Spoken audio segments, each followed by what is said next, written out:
हित में हम सोने के गहने नहीं खरीदेंगे। तो अच्छा किया आपने इन्हें रोक दिया। जनता को सोना खरीदने से रोकना पड़ा हो ऐसा पहले कभी नहीं हुआ। आप लोगों ने वो कठपुतली नचाने वाले को देखा है, कैसे अपनी उंगलियों के इशारे पर कठपुतलियों को नचाता है, जैसा होता है वैसे ही वो उनको नचाता रहता है, जैसा एक तरीके से इशारे से ही सब कुछ काम चल रहा होता है। प्रधानमंत्री नरेंद्र मोदी का जो बयान उन्होंने दिया सोना खरीदने को लेकर के, जो बयान उन्होंने दिया तेल खाने को लेकर के, और जो बयान उन्होंने वाहन चलाने को लेकर के दिया है, ये दरअसल उसी का नतीजा है।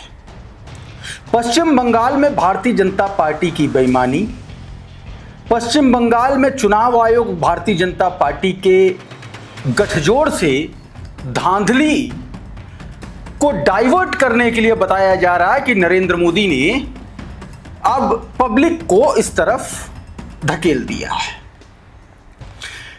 उन तमाम सारे घटनाओं पर आएंगे कि किस तरीके से विपक्ष समेत तमाम सारे लोग नरेंद्र मोदी के इस आह्वान को लेकर के जबरदस्त तरीके से घेरने का काम कर रहे हैं। वो तमाम सारी तस्वीरें अभी मैं आपको दिखाने की कोशिश करूंगा, लेकिन एक बड़ा घटनाक्रम सुप्रीम कोर्ट में हुआ है। ममता बनर्जी बंगाल में चुनावी बेईमानी, चोरी और डकैती के खिलाफ भारतीय जनता पार्टी, चुनाव आयोग के खिलाफ सुप्रीम कोर्ट पहुंच चुकी हैं जी। और सुप्रीम कोर्ट भी इस मामले में ये एक तरीके से उसने आदेश दे दिया है कि लिखित तौर पर, औपचारिक तौर पर इसको फाइल किया जाए। सबसे पहले इसी खबर पर आऊंगा। दूसरे नंबर की खबर आपको बताऊंगा कि शुभेंदु अधिकारी के पर्सनल असिस्टेंट का मर्डर करने वाले कोई और नहीं है, वो ऐसे लोग हैं जिनका कहीं ना कहीं से ऐसे संगठनों से, ऐसे नेताओं से कनेक्शन जुड़ता हुआ नजर आ रहा है। ऐसे दावे किए जा रहे हैं अलग अलग ट्वीट और रिपोर्ट्स में, जिससे लग रहा है, जिससे कहा जा रहा है, दावा किया जा रहा है कि कहीं ना कहीं ये संलिप्तता घर की ही बात तो नहीं है क्या। अभी उसके बारे में बताऊंगा। 3 अरेस्ट किए गए और तीनों के तीनों हिंदू हैं। पहली बात ये जान लीजिए, कोई मुस्लिम नहीं है, कोई बांग्लादेशी शार्प शूटर नहीं है, यहीं के हैं, सब उत्तर प्रदेश के हैं, कुछ बिहार के हैं। और नरेंद्र मोदी ने जो कुछ भी कहा है उसके बारे में तुम्हें बताऊंगा ही, लेकिन सबसे पहले ये खबर देखिए, लाइव लॉ की ये खबर, जो बात मैं कह रहा हूं कि सुप्रीम कोर्ट में मामला पहुंच गया है। लाइव लॉ की ये खबर जो बता रही है उसके मुताबिक ऑल इंडिया तृणमूल कांग्रेस ने सुप्रीम कोर्ट को यह बताया है कि स्पेशल इंटेंसिव रिवीजन के तहत मतदाता सूची से नाम हटाए जाने का चुनाव नतीजों पर बेहद गंभीर असर पड़ा है, बेहद गंभीर असर पड़ा है। अदालत में वरिष्ठ अधिवक्ता कल्याण बनर्जी ने दलील दी, कहा कि 31 सीटों पर जीत का अंतर, 31 ऐसी सीटें हैं जिन पर जीत का अंतर एसआईआर के तहत हटाए गए वोटों से कम था। और उन्होंने कहा कि उनका एक मुवक्किल है, वो तो सिर्फ 862 वोटों से हार गया, जबकि उस विधानसभा में 5000 से ज्यादा लोगों के नाम एसआईआर के तहत काट दिए गए। मतलब खुला खुला बेईमानी दिख रही है, आंख के सामने दिख रही है। और सुप्रीम कोर्ट को यह बताया जा रहा है, और किसको बताया जा रहा है? Chief justice of India justice Suryakant, justice Joy Mallya Bagchi, वो जस्टिस जॉय माल्या बागची जिन्होंने बाकायदा इस पर टिप्पणी की थी कि अगर इस तरीके के केस आते हैं तो उसको फिर हमें अपने हिसाब से देखना पड़ेगा, और देखना शुरू कर दिया। एक और बयान दिया गया पीठ में, सीजीआई सूर्यकांत और जस्टिस जॉय माल्या बागची भी शामिल थे, और अधिवक्ता बंदोपाध्याय, दूसरे एक और अधिवक्ता, उन्होंने कोर्ट को बताया कि ऑल इंडिया तृणमूल कांग्रेस और बीजेपी के बीच कुल वोट अंतर करीब 32 लाख का था, और 35 अपीलें अभी भी लंबित, 35 अपीलें। कहा गया कि औपचारिक आवेदन के लिए बोला गया है इनसे। बंदोपाध्याय से कहा कि आप जो है एक औपचारिक आवेदन इसका अलग से दीजिए, मतलब इस पर सुनवाई के लिए सुप्रीम कोर्ट तैयार है।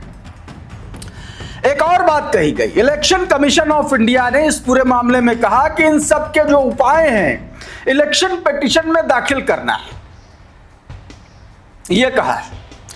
फिर वरिष्ठ अधिवक्ता मेनका गुरुस्वामी ने दलील दी कि मौजूदा रफ्तार से, जिस रफ्तार से अपीलीय ट्रिब्यूनल, मतलब जिससे शिवगणनम ने जो पूर्व कलकत्ता हाईकोर्ट के पूर्व चीफ जस्टिस हैं, उन्होंने जिस ट्रिब्यूनल से इस्तीफा दिया उसी ट्रिब्यूनल की यहां पर बात हो रही। कहा है कि मौजूदा रफ्तार से अपीली ट्रिब्यूनल को इन अपीलों को निपटाने में 4 साल तक लग सकते हैं। मजाक चल रहा है इस देश में लोकतंत्र के नाम पर। 4 साल तक यही होगा, बताइए। अब आप ये समझिए कि कितना बड़ा खेल हुआ। लेकिन एक बात जो है वो ये कि सुप्रीम कोर्ट इस पूरे मामले में भारतीय जनता पार्टी, ज्ञानेश कुमार गुप्ता, चुनाव आयोग और चुनाव आयोग के वो अफसर जो आज की तारीख में शुभेंदु अधिकारी के सलाहकार बने बैठे हुए हैं, वो सब इस घेरे में आएंगे अगर सुप्रीम कोर्ट इन तमाम सारे घटनाक्रमों की निष्पक्ष और सीधे तौर पर न्यायिक आयोग टाइप से बना करके अगर कोई जांच कर देना, तो बंगाल का पूरा खेल खुल के सामने आ जाएगा। एक और खेल खुला है शुभेंदु अधिकारी के पीए चंद्रनाथ की हत्या के मामले में।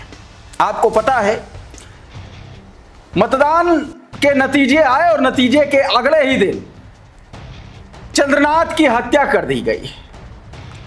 भारतीय जनता पार्टी के तमाम कार्यकर्ताओं, नेताओं ने कहा कि बांग्लादेश से शार्प शूटर आए, इधर से आए, उधर से आए, और अब पता चला है कि उत्तर प्रदेश और बिहार के शार्प शूटर थे जिन्होंने शुभेंदु अधिकारी के पीए की हत्या की।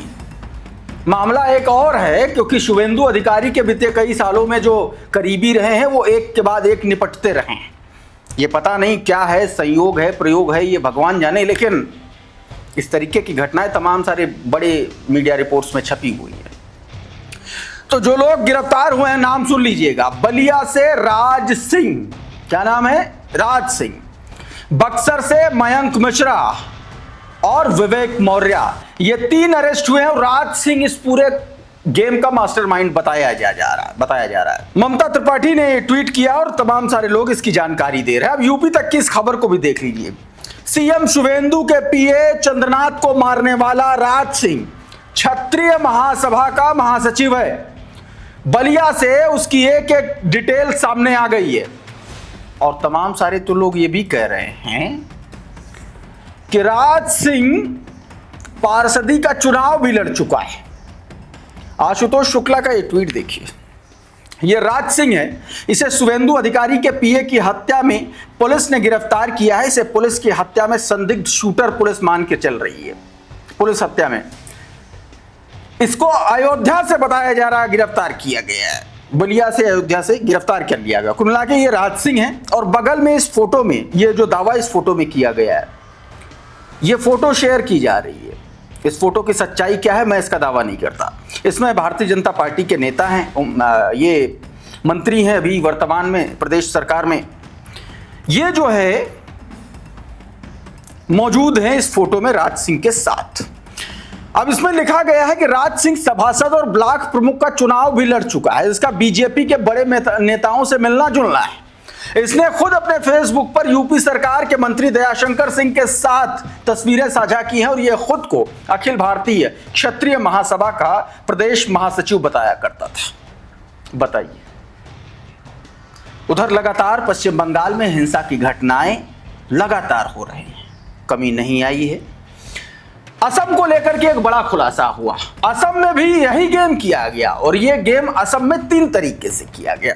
डिलिमिटेशन, SIR कैसे किया गया, जरा इस ट्वीट को समझिए। यह ट्वीट देखिए क्या बता रहा है। यूथ अगेंस्ट हेट का नाम का एक ट्विटर हैंडल है। बताया यह आसाम के बराक वैली विधानसभा सीटों का मैप है। आप देखिए, यह बराक वैली है और उसका मैप है, आप अपनी स्क्रीन पर देख सकते हैं। इस मैप में जो बताया गया वो मैं आपको समझा देता हूं, समझिएगा। 2021 में बराक वैली में 9 अल्पसंख्यक बाहुल्य सीटें थी, जहां 50-50 और 52% तक अल्पसंख्यक आबादी थी।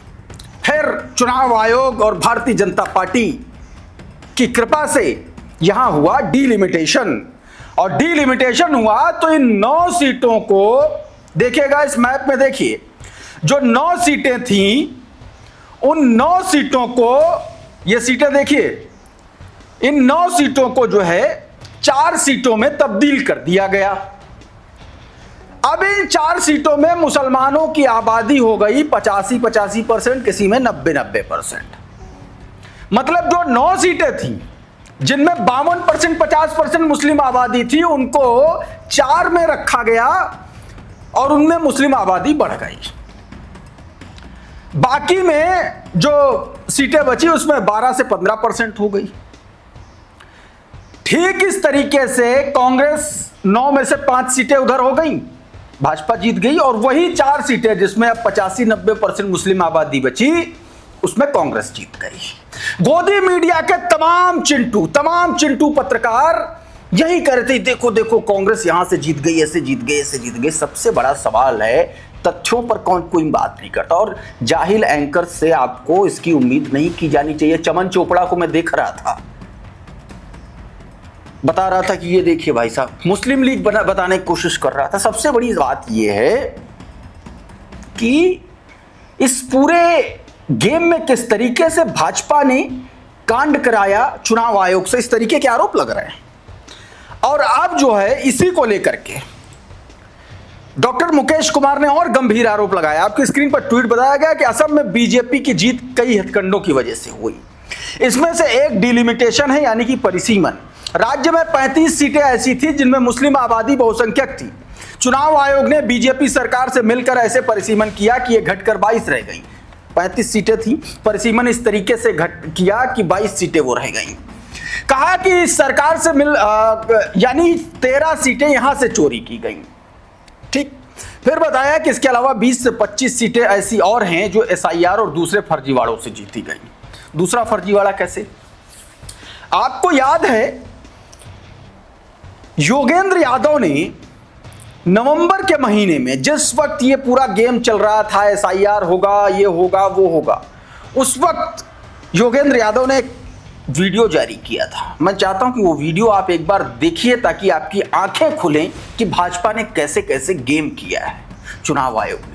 देखिए जरा ये वीडियो छोटा सा। ये आसाम का एसआईआर का आदेश है, याद रखिए। चुनाव आयोग क्या कहता है, एसआईआर इसलिए करनी है ताकि विदेशी घुसपैठियों की, जो लोग नागरिक नहीं है, उनकी शिनाख्त की जा सके। ठीक है भाई, इस देश में कौन सा एक राज्य है जहां विदेशी घुसपैठियों को लेकर सबसे बड़ा बवाल मचा है? आसाम। ये वो राज्य है जहां जन आंदोलन हुआ 1985 के अंदर, भारत सरकार के साथ एग्रीमेंट हुआ, उसके बाद सुप्रीम कोर्ट के तहत नेशनल रजिस्टर ऑन सिटीजनशिप करके एक एक नागरिक के दस्तावेजों की जांच हुई। प्रकाशित नहीं हुआ है लेकिन काम हुआ है। तो देश का कौन सा एक राज्य होगा जहां आप नागरिकता की जांच करना चाहेंगे? आसाम। और मजे की बात पता है क्या है? ठीक उसी राज्य में चुनाव आयोग ने फैसला किया है कि वो एसआईआर में नागरिकता की जांच नहीं करेगा। तो लगातार इस तरीके की घटनाएं निकल के सामने आ रही है। भाजपा के एक और चाल चरित्र चेहरे का आपके सामने खुलासा कर ही देता हूं। बंगाल चुनाव में भारतीय जनता पार्टी के चिलांटुओं ने, कार्यकर्ताओं ने तृणमूल कांग्रेस की महिला नेताओं और कट्टरपंथी एक तरीके से आप कह लीजिए कि वेबसाइट्स ने सीधे तौर पर गालियां बकी और उस पर अभी तक कोई एक्शन नहीं हुआ है। बिट्टू शर्मा का ट्वीट देखिए। एक हफ्ता पहले बंगाल इलेक्शन रिजल्ट आया, बीजेपी जबरदस्त मार्जिन से जीती। बंगाल चुनाव में मोदी जी ने विपक्ष द्वारा महिला आरक्षण बिल का समर्थन न देने का मुद्दा बनाया था, लेकिन चुनाव के बाद इनकी सच्चाई देख लीजिए। नंबर 1, ऑफ इंडिया की गंदी शक्ल, इन्होंने लिखा है कोट एंड कोट, मैं बता रहा हूं, ऑफ इंडिया की गंदी शक्ल वाली महिला ने ममता बनर्जी को ये कहा, मैं नाम नहीं ले सकता क्या कहा। ठीक। दूसरा, टीएमसी सांसद सायनी घोष को कॉन्डोम लगा करके फोटो बनाया गया और प्रचार किया गया आईटी सेल के द्वारा, भाजपा की आईटी सेल के द्वारा। कोई एक्शन नहीं हुआ। महुआ मोइत्रा को फ्लाइट में घेरा गया, अपमानजनक बातें लिखी गई, फ्लाइट में अपमान किया गया, जय श्री राम बोला गया, सारी चीज। खैर, लेकिन जिस तरीके से बोला गया, जिस तरीके से घेरा गया, वो कोई एक्शन नहीं हुआ। सागरिका घोष को लगातार धमकियां आ रही, गाली गलौज किया जा रहा फोन पर, शुभेंदु अधिकारी ने कोई एक्शन नहीं लिया है आज तक।